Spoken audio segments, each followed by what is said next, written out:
Article 15 और 16 sir 1950 का presidential order निकला।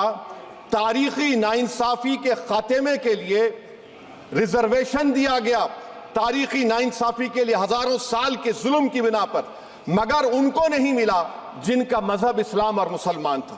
एक लड़का था साबिर मलिक बंगाल का, मार के पीट कर मार दिया गया। क्यों? क्योंकि उसने बीफ खाया, बाद में मालूम हुआ नहीं खाया। जुनैद और नसीर को गाटमीका के थे, उनको जिंदा जला दिया गया। अगर मैं इस पार्लियामेंट में खोद दूं, इसमें गड़ा कर दूं, तो खाने जहां का हिस्सा मिलेगा तो मेरी हो जाएगी ये। Sir, I start by quoting Baba Saheb Ambedkar, what he wrote in Memorandum of Rights of States and Minorities, dated March 24, 1947, when he submitted to the Subcommittee on Fundamental Rights set up by the Constituent Assembly, the Advisory Committee on Fundamental Rights and Minorities. I quote, sir, "Unfortunately for the minorities in India, Indian nationalism has developed a new doctrine which may be called the divine right of the majority to rule the minorities according to the wishes of the majority. Any claim for the sharing of power by the minority is called communalism, while the monopoly of the whole power by the majority is nationalism. Guided by such political philosophy, the majority is not prepared to allow the minorities to share the political power, nor is it willing to respect any convention made in that behalf, as is evident from the repudiation of the obligation to include representation of the minority in the cabinet, contained in the instrument of instruction issued to the governors in Government of India Act 1935. Baba Sahib says under these circumstances, there is no way left but to have the rights of scheduled castes embodied in the Constitution. This is true now also. I will prove it, sir. In what Baba Sahib said 75 years ago was absolutely right. No one wants the minorities to share power. I'll give you an example, sir. In this August House 75 years ago, when Maulana Azad stood up and said that what safeguards the Muslims have before the partition, those safeguards should be given to the Muslims. That was political representation, reservation. You know what Sardar Patel instructed Mr. Abid Hussain and Begum Ezaz Rasool to censure Maulana Azad. And Maulana Azad felt claustrophobic. And Maulana Azad said that this Constituent Assembly has become a new prison for me. Maulana Azad said this in the Constituent Assembly, sir. Now what we see is that, sir, आप देख रहे हैं कि उसके बाद जो constituencies को बनाया गया, असेंबली और पार्लियामेंट की हदबंदी हुई, वो इस तरीके से उसको तरतीब दी गई कि अक्सरती तबके के लोग जीत जाएं और मुस्लिम अक़लियत के लोग कामयाब होने में बड़ी मुश्किलात पेश आए। इसीलिए 2007 में सच्चर कमेटी ने कहा था, सिफारिशात में कहा कि अब जब हदबंदी होगी तो माकूल तरीके से बनाया जाए ताकि मुसलमान पार्लियामेंट और असेंबली के इलेक्शन जीत सके। मुझे नहीं मालूम कि अब नए सेंसस के बाद जब हदबंदी होगी तो उसकी सिफारिशात को रखा जाएगा या फिर मार्जिनलाइजेशन जो मुसलमानों का हो रहा है 75 साल से वो चलता रहेगा। सर, जब पार्लियामानी जमहूरियत की कामयाबी किस बुनियाद पर होती है? पार्लियामानी जमहूरियत की कामयाबी का पैमाना मैं आपको बताता हूं। Article 25, article 26, article 29, article 30, article 14, article 21, ये 4 बुनियादी राइट्स है आइन में, जिसको हम सामने रखकर मैं आपको बताऊंगा कि क्या वाकई में उन कमजोर तबकात से इंसाफ हुआ।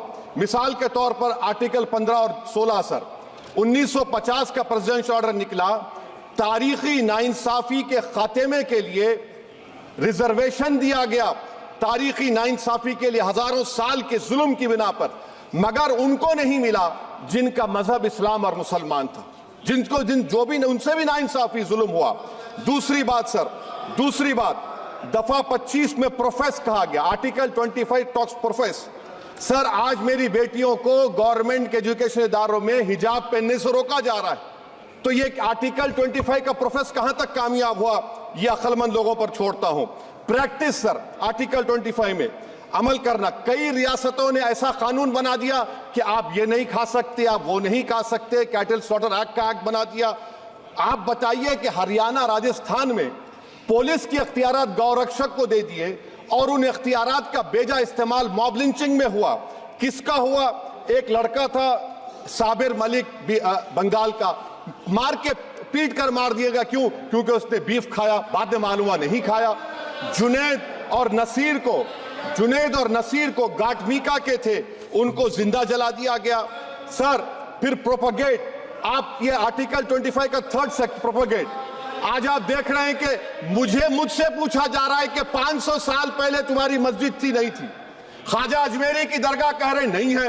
अरे सर, अगर मैं इस पार्लियामेंट में खोद दूं, इसमें गड़ा कर दूं, तो खाने जहां का हिस्सा मिलेगा तो मेरी हो जाएगी ये। आप बताइए। अब आप देखिए ये प्रोपगेट क्या हो रहा है। अच्छा, जो तब्दीली मजहब का कानून, तब्दीली मजहब, मैं तब्दील मजहब नहीं कर सकता, सरकार से पूछना पड़ेगा मुझे अपना मजहब बदलने के लिए।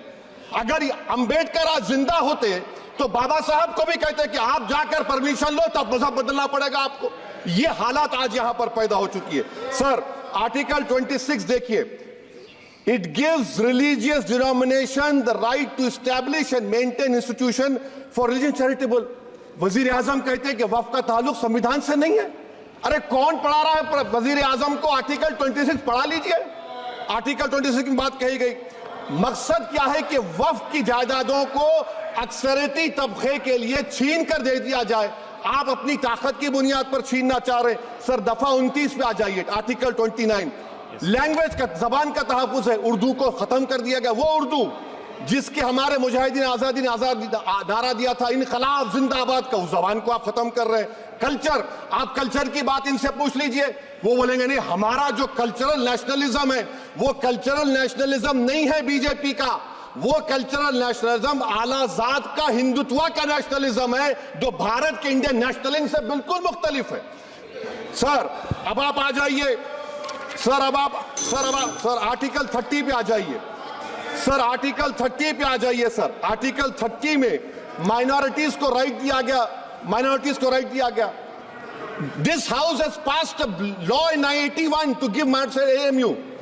This government went to the Supreme Court and said no, we'll oppose minority status. This house voice was suppressed in the Supreme Court, sir.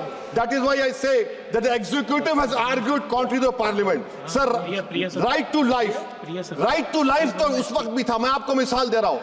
Sir दिसंबर 63 में, 63 में कश्मीर में रसूलुल्लाह सल्लल्लाहु अलैहि वसल्लम के मुंह मुबारक की चोरी हुई तो पूरे देश में, sir only 2 minutes, sir, only 2. Please wind up. Only 2 minutes, sir.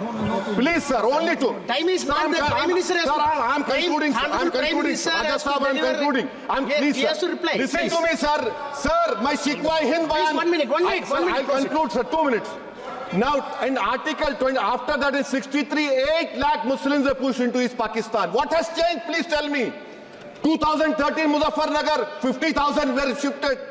Sir, riots happened. Nelli massacre, Hashimpura, Maliana, Mumbai 93, Ahmedabad 69, Gujarat 2002, 22, Delhi 84, Delhi. Nothing has changed, sir. Lastly, sir.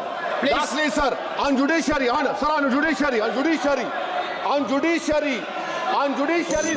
concluding. On judiciary, sir. CAA is not being heard.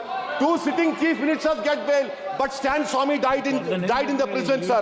That is why I say the institution functioning of Obviously, please accountability. And lastly, sir, just now Ravi Shankar Prasad has quoted a book. In that book, there's a Tipu Sultan also. Okay. That is, sir, I'm concluding by reciting a sher. On this I conclude, sir. Nisar मैं तेरी गलियों के वतन के जहां चली है रस्म के कोई ना सर उठा के चले, जो कोई चाहने वाला तवाफ को निकले, नजर उठा के चले। सर हम जिस्म व जान बचा के चले, बहुत है जुल्म दस्ते बहाना के लिए। सर हम जो चंद अहले जुनू तेरे नाम लेवा है, इख्तिदार की कुर्सियों पर बैठने वाले जो लोग थे और है वो इंटेलेक्चुअली डिसऑनेस्ट है। संविधान सच्चा है। जय भीम, आइन जिंदाबाद।